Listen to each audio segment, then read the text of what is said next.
Hey guys, Pickle700 here, and in today's video, I'm going to be talking about a video I took almost about a year ago. This is kind of like a little story of something in the past I took a video of.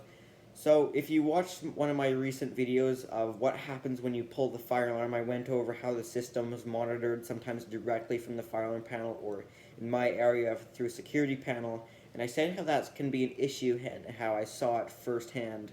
So that's what this video is going to be about. So a little story of the night leading up to this moment. It was a very stormy night, and it was really windy, really rainy, just not very good weather conditions. And there was power outages all over around where I live. Most areas were affected. I was one of the few people that still had power, or my road was, I should say. So I was driving down the road on my bike to try and see what areas were affected and how many people were without power. And one of the schools in my district, I looked down and I saw a flashing light, so I thought that was kind of odd, but then I realized that's probably a fire alarm, because whenever there's power outages, systems are not working the way they should be. There are lots of things that change and are not happy when the power is out, and one of those is a fire alarm system. So I turned down there to investigate and see what it was, and sure enough, it was a fire alarm. There was horns, strobes, bells going off all over the place. So I'm going to show you the video clip here, and I apologize for, me filming it horizontally, and me kind of just being all over the place, and it's kind of hard to see because, like I said, power was out, and it had been out for about 4 or 5 hours at this point, so most emergency lighting was dead. There was still some exterior emergency lights on the outside of the portables, which were still going on, but other than that, most emergency lighting was well gone at that point.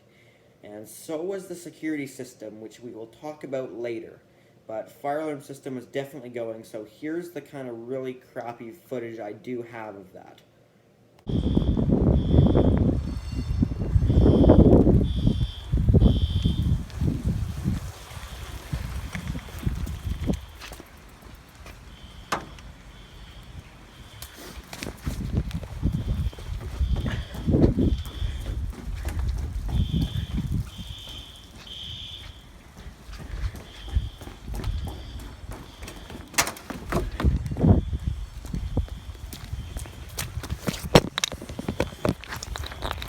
Please excuse this little break I had to take to tie my shoes.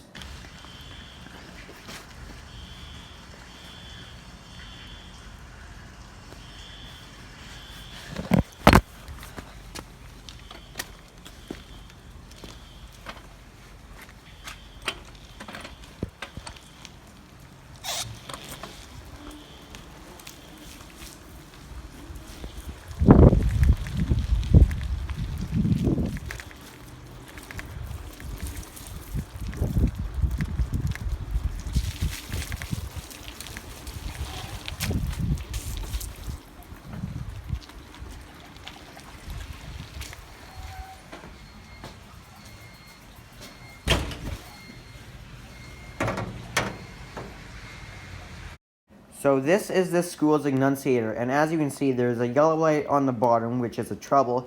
There's a few troubles on the system. We'll get into that later.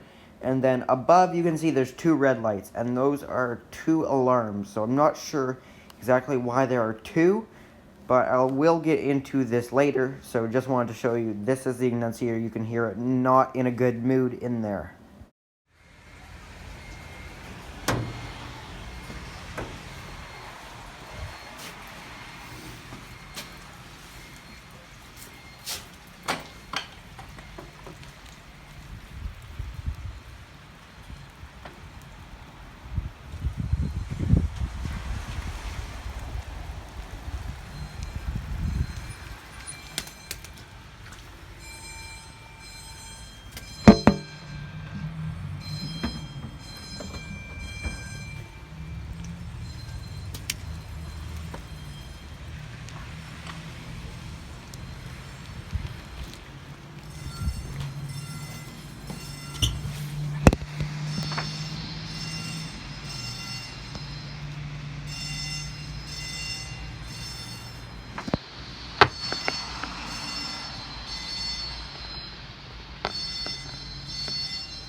Okay, so at this point we're obviously in alarm, fire alarms are going off and everything. So now is how this actually happened is there's something called a dry sprinkler system. There's primarily two types of sprinkler systems, wet and dry. And in this case it was a dry sprinkler system causing all the problems. So the dry system is pretty much the same as the wet system where there's pipes and sprinkler heads, except the dry system there's no water in the pipes, there's pressurized air, and once one of those heads burst, the air can flow through that head, and then the sprinkler system and somehow will realize that the air has escaped and close or open some contacts, which then will set the fire alarm system off. So I'm not exactly sure about how those contacts work, how it knows when the air is gone out. Not exactly sure about that. I just know the fire alarm system side.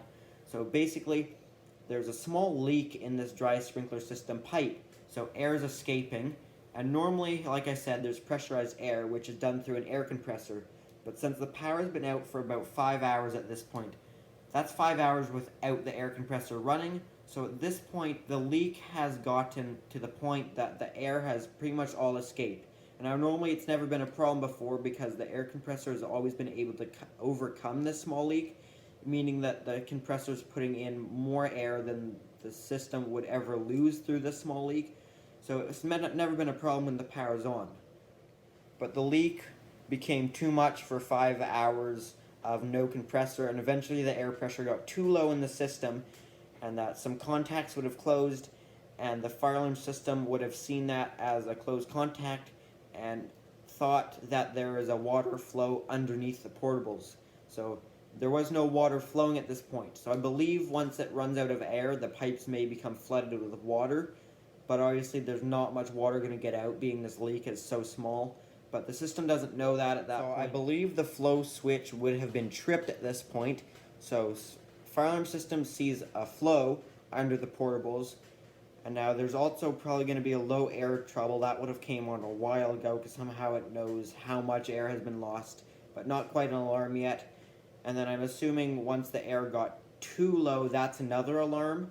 So that's probably why there's the two alarms on the enunciator. At this point, system's obviously an alarm. Horn strobes are sounding, bells are sounding, fire doors shut, air systems would have shut down, those contactors and relays still would have opened, but obviously there's nothing to shut down since that's already done from the power outage. So now this is where the security system should contact the monitoring company, because the security system is what monitors the fire alarms panel. The panel doesn't actually directly go to the monitoring company. But the problem is that the security system had already ran out of battery backup.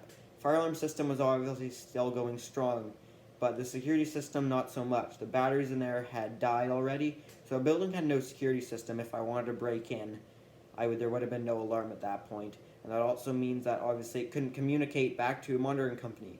So there's no one that knew about the alarm. Obviously the monitoring company probably knew that they lost contact with that building, but other than that, they don't know what's going on at all. So I called into the non-emergency line for the fire department and told them that there was an alarm at this school, and I didn't know anything about it at that point. I just knew that there was a full-on alarm. So they showed up a little while later and searched through the building, and then obviously found that there was this, but no water flowing. So now, let's talk about what actually caused the leak. So the little leak in the pipes was actually caused by a piece of armor cable sheathing. A little piece like this on the end, all it took. So, probably just a little piece like this, not sure if you can see that, in one of the joints of the sprinkler pipe. And it was a very small leak of air, but eventually that caused enough for the alarm to happen.